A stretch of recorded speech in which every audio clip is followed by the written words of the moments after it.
ወንድሞቼ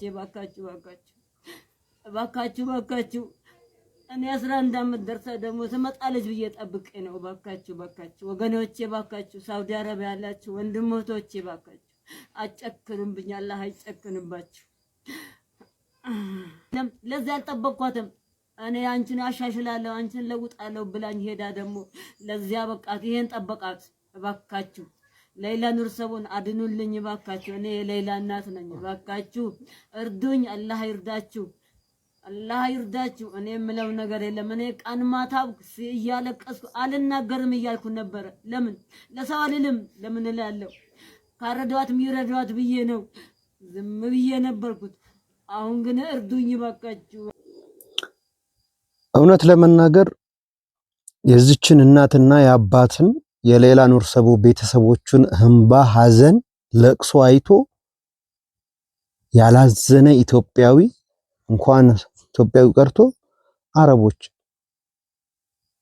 አዝነው 2 ሚሊዮን ሪያል ቂሳስ ቤተሰቦቹ ይሰጠን ተብሎ ያ ገንዘብ ተዋጥቶ አልহামዱሊላህ ልጅቱ ወጣ ነው። በቅርብ ተወጣለች። ረመዳን ወዚህ ወር ተወጣለች። በዚህ ወር ተወጣ ነው። ከወር በኋላ ከ2 ወር በኋላ እየተባለ ይሄው 2 ዓመቷ አልፎ በመጨረሻ እንደዛ አይነት መረጃ ሲወጣ ያስደነግጣል።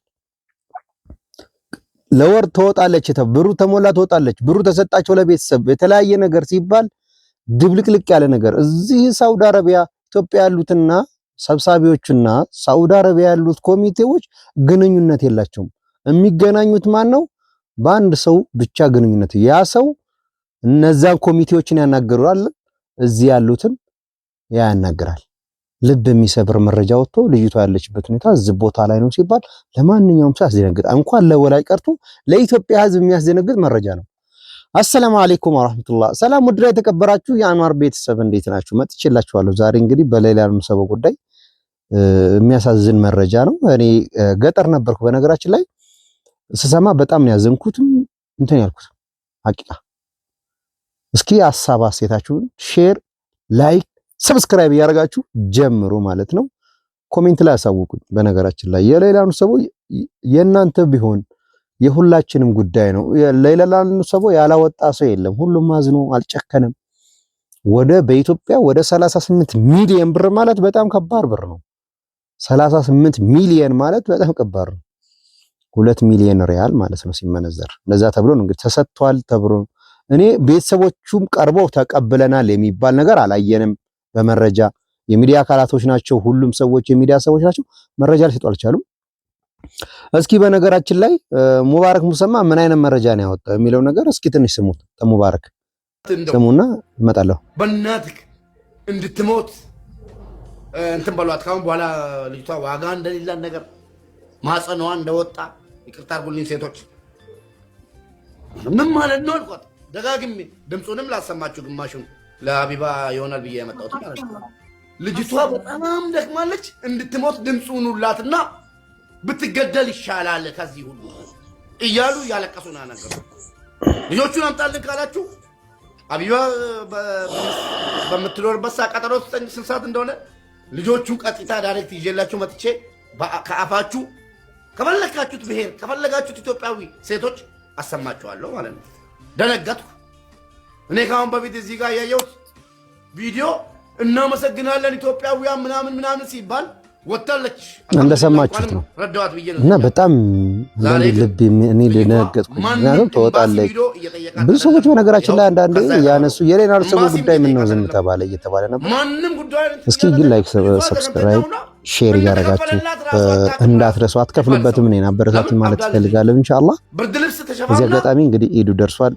እንኳን በሰላም ለኢዳችን ለደስታችን አደረሳችሁ ማለት ፈልጋለሁ።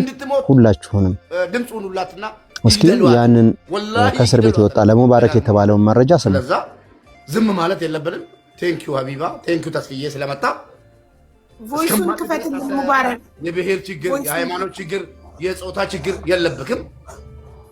ግን ነገሩ ሊነካ ይችላል። አሁን የተባለው ግን እዚህ ጋር መሐመድ ያመጣው ወንድማችንን ደውሉለትና ወይ ስልኩን ለሀቢባ ስጡና ልጅቷ ትውጣ የሚሉ ከሆነ ያለውን እውነቱን የዘፈን ዳርዳሩ እስክታ ነውና አሁን ያለው ምንድነው? እናወራበታለን የተባለው ነገር አልተመቸኝም። እናወራበታለን ሳይሆን ትሰጡናላችሁ በሚለው ተስተካክሎ ከዛ በኋላ ያለው ሰውዬ መጥቶ ይቅርታ ብሎ ብሩ የልጅቷ እንደሆነ ሀቢባም እጇን ታስገባበት ገባ። ተስፊሽም እጁን ያስገባበት፣ ወንድም ካሊድም እጁን ያስገባበት ብሩ የልጅቷ ተብሎ ካልተረፈች አሁን እኔ ስጋቴ ምን እንደሆነ ታውቃለች? ሀቢባ ልጅ እንዲህ እየተንከራተተች እኛም ከብራችን አሉንም ብር ያሳዝኖኝ አይደለም የኢትዮጵያ ሕዝብ እንግዲህ እንደሰማችሁት ነው ማለት ነው። የሚያስደነግጥ ነገር ነው። እንግዲህ ወላጅ አንዳንዴ በጣም ከባድ ከሆነ ቤተሰብ አንዳንዴ አላህ ይባል የሌለ የለም ተብሎ ያልሞተ ሰው በጣም ለወላጅ አንዳንዴ ወልደህ ቅመሰው የሚባለው እርግማን በጣም ከባድ ነው። ወልደህ ቅመሰው የልጅን ነገር ወልደህ ቅመሰው ይባላል።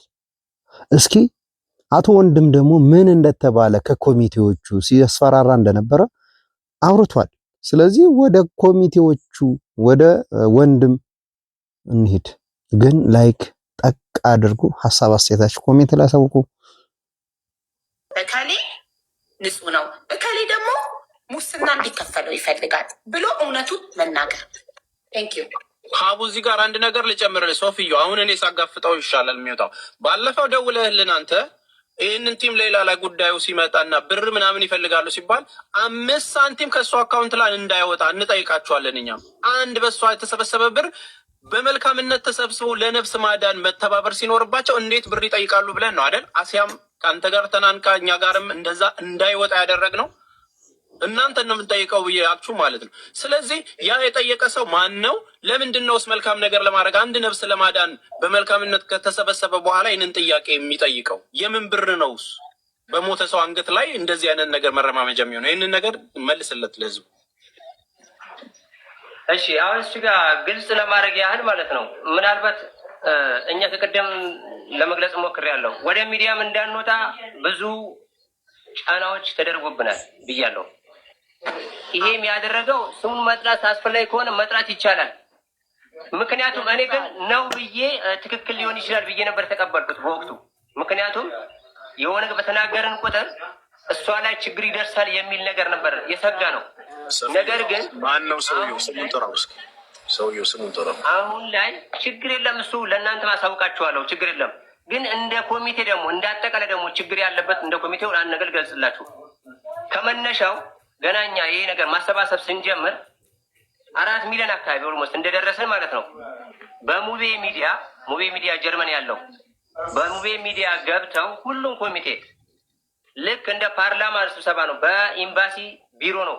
ኤምባሲ ቢሮ መሆናቸው የሚያሳውቀው የንጉሱ ፎቶ አለ፣ የአብይ ፎቶ አለ፣ የሳህለወርቅ ዘውዴ ነበር ፕሬዚዳንት። የሁሉም ፎቶ ባለበት ቢሮ ላይ በጋራ ሆነው እኛም ፕሮሚስ አስገቡን። ምንድነው ያስገቡን? ፕሮሚስ ያስገቡን ገንዘቡ ካነሰም ኃላፊነት እኛ እንወስዳለን አሉ። ገንዘቡ ከተረፈም እኛንን ምንመራበት ይሄንን ፕሮሚስ ትገባላችሁ ወይ አሉን። ለአባትም ለእኔም ለእናትም በሙቤ ሚዲያ ስለሚያውቀው ማለት ነው። በቪዲዮ ደግሞ ስለተቀረጸ ማለት ነው። የሚደባበቅ ነገር ስላልሆነ እኛ ደግሞ ምንድን ነው ያልነው በዛን ታይም ስለጨነቀን እኛ ሙሉ ኃላፊነት ሰጥተናቸዋለን። ብቻ ሌላን ምድንበት መንገድ ነው የምንፈልገው ነው ብለን አልገባን። በደንብ አዳምጥ ጋር አልከገባን በኋላ ይህንን መረጃ ቀጥታ ወደ ቲም ሌላ ይደርሳል። ወደ እነማ ገብቻለሁኝ። እስኪ ሰፊውን አስቆዩና ይስና ይህንን ካል በኋላ በእኛ በሰበሰብነው ገንዘብ እናንተ የመወሰን ስልጣን የላችሁም አሉን። ለእኛ ለቤተሰብ እነማ እናስያ እኛ ደግሞ ገና 4 ሚሊዮን ነው የደረስነው እና ገንዘቡ መሰብሰብ ስላለበት እኛ ወደ ሚዲያ ሰው አቴንሽናችን ሰፊታድር አዞርን። ምክንያቱም ገንዘቡ ሳይሰበሰብ ኮሚቴው ምንም ያደርገው ነገር ስለሌለ ማለት ነው። መልሰን ወደ እናስያ ፊታችን ስናዞር ኮሚቴው መልሶ አስገብኝና በቃ ሰፊና ያስቆሚና እኔ ጨርስና አሩታላችሁ እንትን ስላለብኝ ነው። እሺ ሰፊዩ አንዴ አባፍናን መልስ ይሰጣል። እሺ ሰፊዩ ትንሽ እንትን በይውና እንትን እንዳል ብዬ ነው። በነገራችን ላይ ነገሩ አንዳንዱ እሱስ ያለ ነገር በጣም የሚያስደነግጥ ሰው ራስ ወዳድ ነው። የሰው ጉዳይ ነው። ብዙ ሰዎች በቃ አብሶ ሶሻል ሚዲያ ላይ ያሉ ሰዎች ፌመስ የሆኑ ሰዎች ለምን እንደሆነ አላውቅም፣ መርዳት ያለበት ሰው ፌመስ ሰው ይረዳል። በፌመሶች በሚናገሩት ነገር ነው ሰው። እነዚህ ፌመሶች ምናምን መጥቶ እርዳታም ሆነ ምንም ሲሰባስብ እዛ ባለ ሰው ጋር ብር ይሄን ያህል በሰበረ ታመጣለህ። በቃ እንደዚህ ነው አሁን እያየን ያለ ነው ማለት ነው። በጣም የሚያሳዝን የሚያሳፍር በጣም የሚያስጠላ ጊዜ ላይ ነው የደረሰውና እህታችንን አላህ ካለችበት ጭንቅና መከራ ለሷ ተብሎ ብር ተሰብስቦ ብሩን ቤተሰቦቹ ተቀብለዋል ተብሎ ምንም መረጃ ስለሌለ እዚህ ደርሳለች ሳትሞት። አሁንም እንግዲህ አላህ ለእናትና ለአባቷ ለምስኪን እናትና አባቷ ሲል አላህ ረህመቱን አውርዶ ያስፈታት እህታችንን። በስደት ላይ በጣም ከባድ ነው፣ በጣም ከባድ ወላሂ። አብሶ እኔ ሳውዲ አረቢያ ህጋቸው በጣም የሚያስደንቅ ህግ ስላለ እንግዲህ እናያለን ኢንሻአላህ እውነታውን። ግን አንዳንዴ ግልጽ ቢሆን ብዙ ሰው ያው በጣም ከባድ ነው እና እስኪ ሐሳብ አስተያየት ካላችሁ ለራሳችሁም ዱአ አድርጉ። አንዳንዴ ጥንቃቄ ያስፈልጋል። ብዙ እህቶቻችን ሳይታወቅ ድምጻቸው ጠፍቷል። ብዙ ወንድሞቻችን ድምጻቸው ጠፍቷል። እንደው አላህ ከመጥፎ ነገር ይጠብቀን። ቤትም ቦታ ላይ ማለት ፈልጋለሁ ቤተሰብ እስኪ እናንተን እንግዲህ ከሌ ብትናገሩ ችግር ነው። የሆነ ነገር አንዳንዴ እንትን ስትሉ በቃ እኛ እንትን እንደዚህ እየተባለ ነው እኛን ለማጥቆር የተለያየ ነገር ይባላል። እንግዲህ እውነታውን ለመናገር እንኳን ስትሉ ማለት ነው። እስቲ ሐሳብ አስተያየት ካለ ኮሜንት ላይ አሳውቁን። በቀጣይ ቪዲዮ እስከምንመጣ ድረስ ኢዱ የመልካም የሰላም የፍቅር ኢድ ይሁንልን ማድረግ ፈልጋለሁ። ኢንሻአላህ የኢድ ቪዲዮ ምርጥ ቪዲዮ ጋብዛችኋለሁ። በሀገራችን ላይ ኢድ ምን ይመስላል የሚለውን ነገር ይመቻችሁ።